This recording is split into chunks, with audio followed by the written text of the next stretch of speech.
Dragon Ball Xenoverse 2 is not only my favorite Dragon Ball game, but one of my favorite video games in general. And if you've heard of it, then you've most likely heard of people asking for a third Xenoverse game. And all these years, we haven't gotten one. But why is that? If Xenoverse 2 is so successful, why not give it another edition? I think I know the reason why. But before I get into this, make sure you like if you like this content, and please subscribe. It really helps me out a lot. And let's get to the video. Now let's start off with the first reason, mods.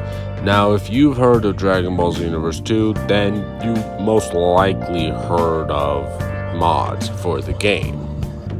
Now, when mods first started coming out, it was mostly just kind of like basically playable fan arts, like fan fictions and what ifs, like that a fan of Dragon Ball would think of. Now, I know what you guys are thinking. Why would mods affect whether or not the developers put out another game, especially for a successful game? Well, let me ask you something. Why would you put your hard work in to make a game that's basically already been made? Now, like I said, for the most part, mods have always been just kind of like fan-made stuff that you could play. But in recent years, it's, at least in my opinion, gotten a little out of hand. We've got legit like game-changing mods. People are making new shaders. People are legit redoing the models for I don't know why, and are now even trying to literally like redo the graphics. Well, not really redo, but like they're literally trying to like change the graphics. And on a personal note, it's like, why are you still playing this game? Like, do what you want, but at the same time, you gotta move on at some point, man. But back to the video. They've pretty much already made the Dragon Ball Xenoverse 3 game they've made themselves, which brings me to my second point, Dragon Ball The Breakers. Now I know that's confusing because what does an entirely different game have to do with a game we haven't even gotten yet? Now, as much as I praise Dragon Ball Xenoverse 2, I'm actually like one of the few people you'll ever see praise the regular game. You see, Dragon Ball Xenoverse 2 isn't just one of the best Dragon Ball games out there. It's also one of the most underappreciated games in general. And the reason we're back to talking about Xenoverse 2 is because it has, or at least I feel like it has something to do with Dragon Ball Breakers being developed/released. Now, for the most part, whenever the fans wanted a character or transformation or move, the Dragon Ball Xenoverse 2 developers delivered.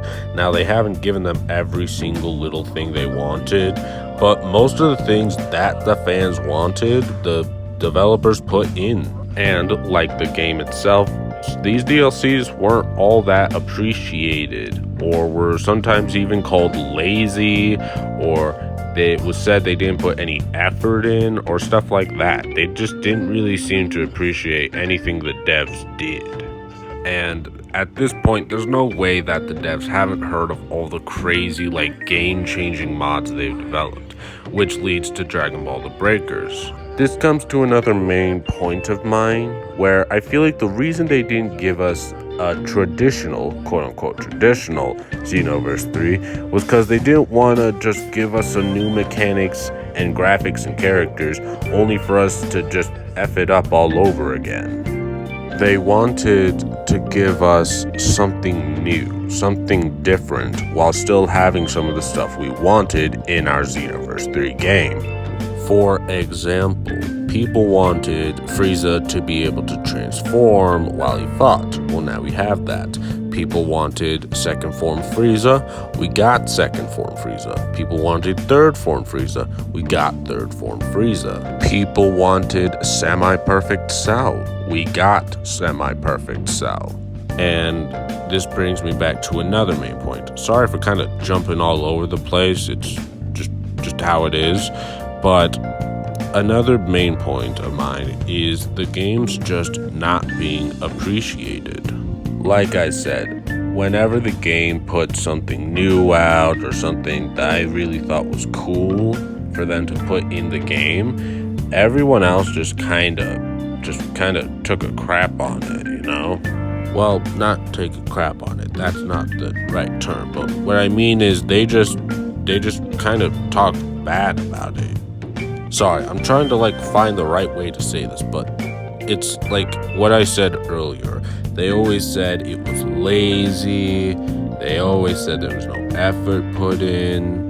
Or, in my personal opinion, the worst case scenario they could have done was mods. Because you see, they don't just make oh, what if this happened in Dragon Ball mods? They literally remake characters already put in the game for I don't even know why they do it. But I feel like doing this was something that when the devs saw it, they were like, fine, you don't like what we're doing now, we'll give you something else. That something else being Dragon Ball The Breakers. On the side note, I'm not even gonna lie, people absolutely crap on this game.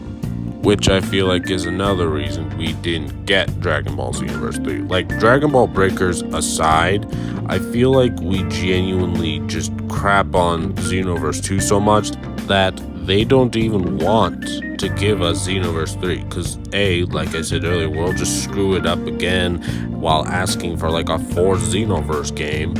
Or we just won't like it outright and not even play it. But that's all for now. That is my opinion on why we're not going to get Xenoverse 3 either for a long time or really ever. I hope you guys enjoyed this kind of video, and if you did, hit the like button. 1,000 likes and I will make a Spider-Man video discussing how I feel about the recent Spider-Man comics by Zeb Wells. Well, not exactly how I feel about him, but you'll see. Get 1,000 likes and you'll see. With that being said, thanks for watching. Have a blessed day. Peace.